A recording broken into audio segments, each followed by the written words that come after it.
Okay. Hello and welcome to another project presentation webinar hosted by GoLean6Sigma.com. Project presentation webinars are where we share stories about successful Lean Six Sigma projects because this is where the rubber meets the road. I'm Tracy O'Rourke, Managing Partner for GoLean6Sigma.com, and today we are highlighting Meghan Taylor, and her project presentation is titled, well, we titled it Improving the Hiring Process at LA County, but she's going to tell you more specifically what the project really is about. So Meghan, why don't you tell us a little bit about yourself? Well, first of all, Tracy, thank you so much for having me. I'm excited to be here. I've been with the Registrar Recorder for almost 4 years now. I started off with voter records and got promoted last year to Senior Clerk to the Election Operations Center. And my main function is LSS consulting, and I've become really passionate about it, and I love my job. I love process improvement, and I love empowering the staff here. Nice. LSS being Lean Six Sigma, right? Exactly. Yes. Wonderful. And what's a little interesting fact about you, Meghan? Well, I love Chelsea football, which is English soccer. Ooh. And I actually met my husband through watching that. And as he says, it's a little bit different when you meet your wife at a pub at 4 o'clock in the morning when they're not even serving anything. Yeah, it's a little different. Very nice. Okay, wonderful. So I'm going to let you go ahead and tell us a little bit about what your project is about here at LA County. Well, just a little bit of more background for our audience here. We have various functions at Election Operations Center, mostly to distribute the material. So on the couple weeks before the election, we get all that material out with the help of truck drivers and what was formerly called swampers, which we now call our loading assistants, which you can see here. I was wondering what swampers meant. Yeah, we'll get to that in a little bit because really no one knows what that means. And so they're kind of like the lifeblood of the election. Without them getting everything out and back in, nothing else would happen. So they are really critical, and we've had an issue with shortages because of various issues within the hiring process, and just it's a short-term assignment. It's hard to get people to commit to that. So that's a little bit of background as far as what this whole thing is about. What the problem was that you were going to solve. Okay, yeah. Very nice. So Human Resources itself has various other positions that they're hiring for, not just for us at the Election Operations Center. They're hiring for ballot inspection, they're hiring for canvass, which are various other election-related activities. Actually, in a discussion yesterday, we found out we hire the most temporary employees out of any department in LA County because of election functions. I bet, especially with the last election, I bet. Yes. I mean, they were hiring people almost on the spot in the lobby because we were just so short of how many people we needed to hire for last election. Yes. So because of that, there's multiple assignments. People from various sections, which are what we call our little mini departments here, are competing against each other, sometimes trying to hire the same people. And that one position, which I previously mentioned, is the swamper position. And they're responsible mainly for loading and unloading the trucks that are going out to our ISP locations, which is our inspector pickup, the weekend or so, or 2 weeks before the election. And then also they're taking those same materials and loading them back onto the truck on election night. So okay. That's the main position we're focusing on here. So just a little bit more operational definitions, especially in elections, you're going to have quite a few of those. So I already kind of mentioned the check-in center. That's the same location that we use on inspector pickup weekend, and then on election night we drop off those. Our regional distribution center is also at that same location, but they are dispatched out at 4:30 in the morning, and they stay there all day just in case something happens, someone needs emergency equipment. And one of our troubleshooters, which are reps that are just stationed all throughout LA County, just in case something happens in an emergency situation, they can go there and get extra equipment. Mm-hmm. Truck driver obviously is one of our drivers who is driving our trucks, and then we also have CIC chiefs and clerks that are assigned at those ISP locations, as well as on election night, that are in charge of the actual management of that location.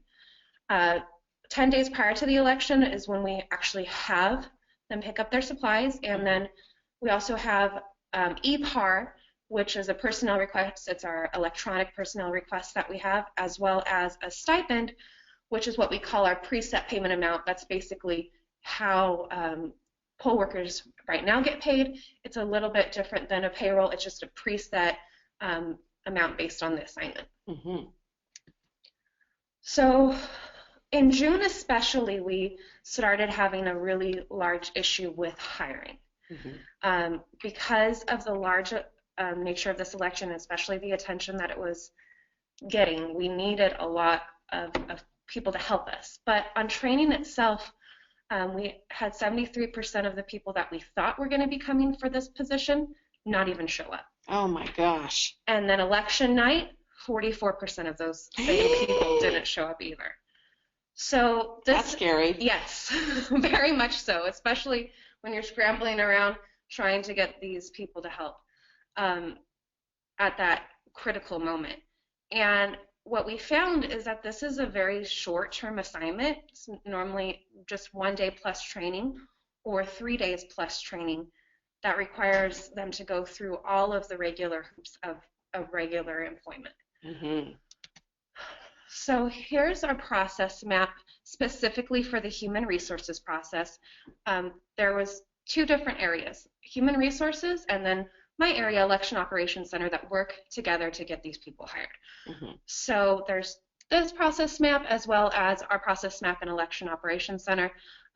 Human Resources has 14 steps and we had 16 steps, and they're 2 different segmented parts of the process. So they have to go through both processes? And yeah, they basically kind of intersect at some point, but there's 2 different parts to it because there's the hiring process and then there's also the assignment process. I see. So based on this lengthy assignment, we had various impacts. Mm-hmm. The turnout rate, as I mentioned, for election night, so the people who actually showed up was only 56%. Mm-hmm. We actually had to recruit from other areas here in Norwalk at our headquarters. So we actually got 19 different people who'd never driven or been a swamper before, just come and help us. Right, just begging basically, like, please help us. Something I should have mentioned before, which we'll go into more detail in a little bit, is that the swampers and the truck drivers are intricately related to each other. So the dispatch time, because we were doing more emergency recruitment for driver shortages, which then drips and drops down into our swampers, mm-hmm. we were out an hour later than usual. As compared to normally when we get our first trucks out for our North County assignments, which are, for those of you that aren't in Southern California, it takes at least 2 hours without traffic sometimes, especially in those trucks to get up there. Mm-hmm. As I said, we had 19 from headquarters, but then we also had 40 of our RDC drivers, which were those drivers that were dispatched at 4:30 in the morning, who could be potentially working up to 24 hours. Mm-hmm. Because when we don't have anyone else to go to, that's who we can ask to see if they're willing to work those extra hours so that we can get all that equipment in. Not 24 hours in a row? Yeah, in a row. Wow. Okay. Mm-hmm. And then because of the later dispatch time, that affects our closing. So not only are those people getting in later, but also the people who are at our Election Operations Center manning the phones, helping with the closing of it, and everyone taking in the equipment. That just trickles down further. Mm-hmm. So as I mentioned, it was an extensive hiring process for only that 1 to 3 day assignment. They have to go through the live scan, the I-9 compliance, which a lot of these people don't have the original documents. So they have to go take off time work to go get a original passport or their birth certificate. The application itself on the website is pretty lengthy, and sometimes they don't phrase it perfectly to meet the requirements of the position. And as they're running around last minute getting all these documents, sometimes they don't turn them in until the day of training or maybe the day of the actual assignment itself. And if they just show up without it, then they're not able to work. Mm-hmm. And the PAR itself, which is that request from Human Resources for the position, if you don't meet that fulfillment of those positions to begin with, you have to go back and fill out another one. So there's not any way to hold a spot. If someone is not able to fulfill the requirements of the position to begin with, you've got to go back and do another one. Mm-hmm. So that just delays the process even further. The drivers and the swampers were actually signing in the same line, and drivers themselves have more requirements because they have to have that H6 document, which is basically your DMV record from the last 3 years. Mm-hmm. So some of them were turning those in and then delaying the line for the swampers who don't have as many requirements. Mm-hmm. Payroll itself can take quite a long time for just this small amount of position, and then also you risk going into overtime as well because of these lengthy assignments, not just for our swampers and drivers, but also for anyone who had to assist us from headquarters as well. So here goes to your question about swampers. No one really knows where that term came from, and I actually found out that it's a county-wide term. So we decided, since we're going to be taking over this process, it's our opportunity to change the name. Mm-hmm. So we came up with a name that really fits the assignment, which is CIC Loading Assistant, because that is really what they're doing. Yeah, because when I think about swamper, I think like Black Lagoon stuff, right? Exactly. Creature from the Black Lagoon. And so I don't know if I want to be called a swamper. So I really like that idea.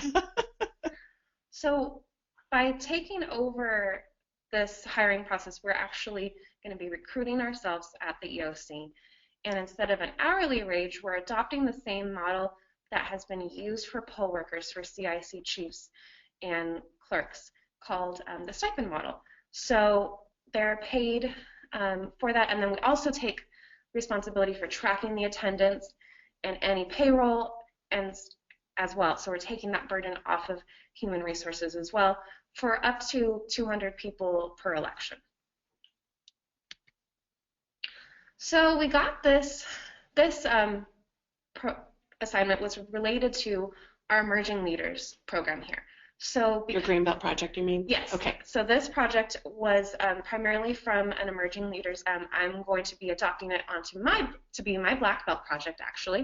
Mm-hmm. But because of the assignment and the nature of it, and also how close the election is, we wanted to include a timeline just to show you how quickly we were able to achieve this result, because we got this assignment in August and basically had to have everything rolled out, ready to go by the end of October. So in August, we were able to identify the problem, and then from there assembled the project team and so on.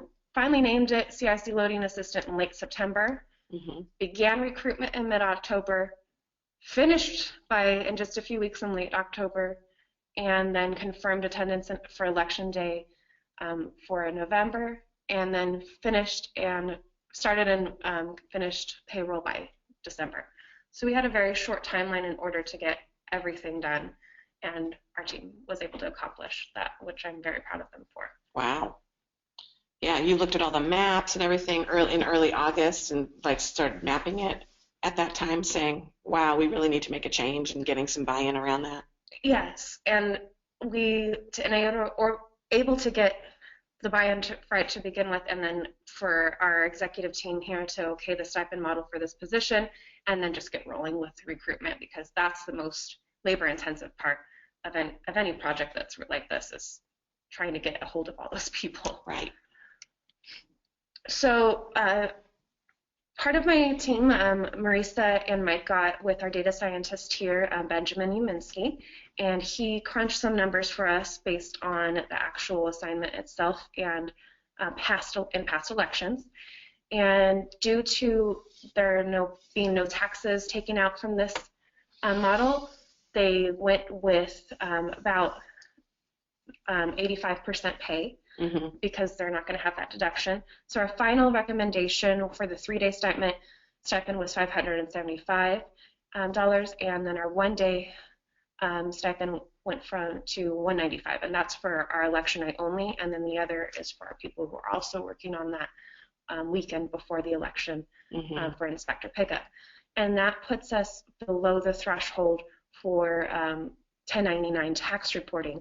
So hopefully our as long as our recruits don't do any other type of 1099 work, then that keeps them under that threshold for reporting. Mm-hmm. Yeah, okay. So we saw huge benefits with us taking over this. Our turnout rate for was 83% for election night compared to 56% again in that June election. We streamlined the sign-in process since they didn't have to go in the driver line. We were able to just sign in our voting assistants on their own, and we were able to dispatch them 1 hour earlier than we did in June. Mm-hmm. Our RDC drivers, because again everything is intricately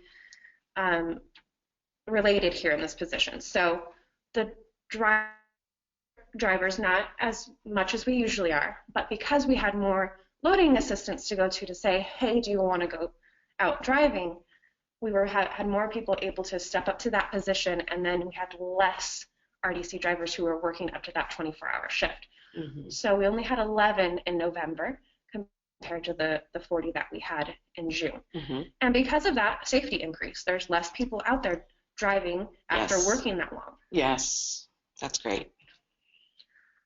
So we also, by taking ownership of this, we really focused on customer service. We spoke with these recruits at least 3 times as opposed to 1 time. Mm-hmm. And I understand with human resources having to recruit for multiple other positions, they're not able to speak with these people as much. But because this was the only people we were recruiting, we touch base with them as much as possible. Right. And instead of recruiting so far ahead of time, we were able to meet our recruitment goal in 4 weeks. Instead of 4 months. Exactly. Wow, that's great. At training itself, we saw an amazing turnout rate of 96%. So almost everyone that we talked to begin with showed up. Mm-hmm. And the application went from up around 10 days to just a few minutes. It's just 1-page application. Really? 10 days to a few minutes? Yep. The only requirement is for you to fill out an application and to be a registered voter or legal permanent resident. That's it. Wow. And we also found because of this job that applicants were sharing their job within their personal and social networks, and we were getting a lot of calls to begin with, and where we were cutting down the amount of people we had to call in the first place. So social media really helped us out with this as well. That's great. So payroll itself in the prior model could take around 5 days. Here, just 1 day. We use the same system that we already had been using, and it just requires putting them in the system. So this time it took maybe a little bit longer because those people were not in the system yet. But this next election, probably be even faster. Mm-hmm. And for training itself, we were able to divide the line based on what they had. So if they were missing certain documentation, they went to one line. If they had everything, they went to an express line, just turned in they didn't even have to sign in, they just turned in their paper, sat down. If they had more questions, they came to me with the computer so I could look at the information that we had on our Excel file and answer their questions specifically. So streamline that process greatly. The process itself was finished 45 minutes faster as opposed to the drivers who were online. And we didn't have a sign-out process. We just had them turn in their stipend cards, which was the model of how we're paying them. So it just had their information, their signature, took that. That's it. That's how we confirmed that they were there the entire time. Wow. So here's our new process map. It combined both of those recruitment process from HR as well as our process at EOC into just one process map. And we went from 30 steps to 22. It doesn't sound like it's that much, but keep in mind these steps are much less labor intensive. Yes, good. I'll take any process improvement. 8 steps reduction is pretty good. So we've made sure that we can continue this process in the future by placing it on the election calendar at the EOC. We're going to continue to target group recruitment. We had a lot of people show up with their families, so that cut down on people not showing up and increased accountability. And we also want to create a reserve pool, so just in an emergency situation, we have those people we can call on a last-minute basis. Mm-hmm. That's wonderful. This is a great example of a project. You know, you guys have been doing elections for years, many years, And this is a great example of taking a process and re-looking at it to say, what could we do better in the interest of making it faster, more efficient, more effective. So this is really exciting. And the fact that you guys did it in 6 months is amazing, right? So I will say, some people will say this, so the government doesn't move that fast. Well, it did. So that's great. When you have to and you have the go-ahead, it can definitely happen. Mm-hmm. Sometimes those barriers with the approval, that's what holds us back. But when there's the necessity and you have the support of your manager, which ours is Jamie Young, who I mentioned here in our things, but as well as the executive level here at our headquarters as well, it really makes the process happen. Yes. So there's a few of our people we wanted to thank based off of their input in helping us with this, anywhere from the tech side to the process side to phone calls to training, that all of them are helping us here. Mm-hmm. Wonderful. And then Tracy, do you have any questions? I do. So just a few. So first of all, I think it's amazing. LA County is pretty big. Can you just give people an idea of the magnitude of ballots and movements or voters that are here in LA County, and maybe a little bit about how big this election was for you guys in November? Well, let's put it this way. Los Angeles County is the largest as far as the amount of voters and the square footage. So that we're bigger than some states for voting. So I believe that the last number for just vote by mail ballots alone was around 2.2 million. Wow. So that puts it in perspective. Yes, definitely. And this last election had a lot of attention due to the volatility of everything going on. So a lot more participation was seen, and just the amount of involvement and also being in the spotlight. Mm-hmm. Yes. Wow. So that is amazing. I mean, the fact that you guys are bigger than a state even, and having 2.2 million voters just voting by mail itself is pretty amazing. So you had a very successful project. You got the support that you needed from your manager, from leadership here at the county clerk, Register Recorder County Clerk. What advice might you have for people in government applying process improvement? Do you have any advice for them? Don't be afraid to ask. I think a lot of things that for people who, I came from the outside. So for me coming into the government, I already asked because I was used to being able to make process improvements or ask questions no matter what. And having this program really empowered me and a lot of the other staff so that we could be able to. But even if you don't have a project like this, continue to ask those questions, present those ideas so that you can get people thinking. Because the main thing that holds people back is just not saying something to begin with. Right, yes. So I also hear from a lot of people that they don't have time to do process improvement. There's not enough time. We don't have time. Do you have any advice for them around that? You don't have the time not to. I mean, just from this process alone, just 4 months to 4 weeks, maybe it took a little bit of work on the front end, but the savings for future elections, it's going to free us up, and as well as the HR team, to do a lot more.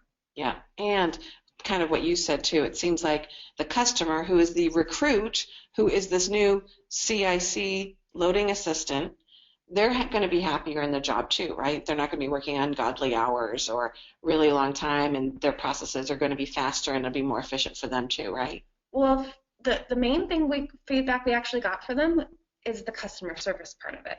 So they were able to contact us. They were able to get answers. They were able to really reach the people, and a lot of people came up and trained, oh, you're the person that I talked to. Oh, thank you so much for this. So because the assignment's still basically the same. Mm-hmm. It's more how it affects our drivers. Mm-hmm. So that has improved. But for our loading assistants, it's pretty much the same. But what has improved is the lack of extensive requirements and the customer service aspect. That's great. Wonderful. So what was the best part about this project for you? Well, my number one thing is we had great emerging leaders on this project that did an amazing job. But we also were able to incorporate someone who's become a good friend of mine, Sophia Potosky, and she had been working for the county for, I think, 15 years, working as a temporary employee. And this project empowered her and gave her the capability to do something that she'd never done before. So for me to be able to help her and coach her with this and just show her potential, that was really my favorite part. The other favorite part is that it's leading to another project that we're working on right now with the truck drivers recruitment. So by putting this out in the light again, the executive team said, oh, that's right, we do have people working this long. Let's try to cut that down to 0. So we're currently working on that and actually have a meeting after this to go over our status on that. Great. Yeah. So continuous improvement doesn't end. No. All right, wonderful. Well, I want to thank you very much, Meghan, for sharing your project success story with me and our audience at GoLean6Sigma.com. I want to thank our listeners for tuning in as well. These project presentation webinars are where we share stories, like we said, about successful Lean Six Sigma projects. I love these. I love doing these because process improvement can be hard. It could be challenging. It could be using our brains in ways that we haven't used before, and it can be exhausting for people. And so to me, these are the things that give me the high. Like, they're just really, really fun to hear about. And so I really appreciate you sharing our story with us. So if you guys have any successful stories out there that you want to share, just give us a call or send us an email at contact@GoLean6Sigma.com. We've got lots of free templates, blogs, and webinars on our presentation website. And product presentations like this on our website. So don't forget to leverage all that free stuff for our audience. So thanks for joining us for this project presentation webinar, and I'm going to go ahead and say goodbye now until next time. Goodbye. Thank you. Bye-bye.